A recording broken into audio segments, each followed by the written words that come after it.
Today I came to a beautiful place in Sri Lanka.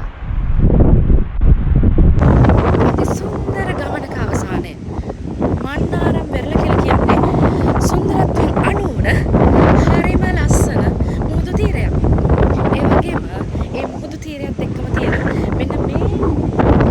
මෙන්න මේකේ තියෙන එක තටුවක් තමයි මේ තියෙන්නේ.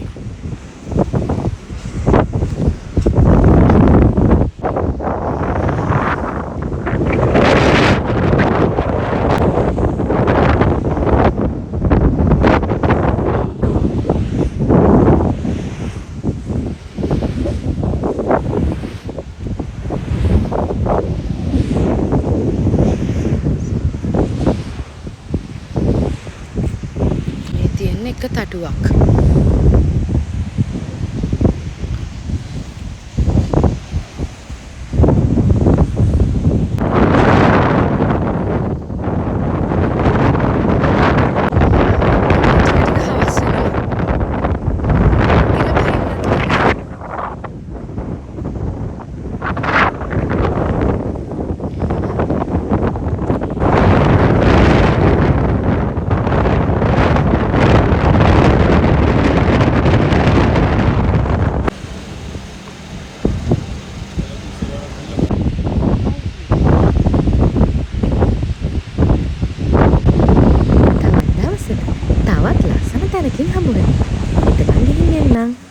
ජීවිතය කියන්නේ හරි සුන්දර අත්දැකීම් ගොඩක එකතුවක්.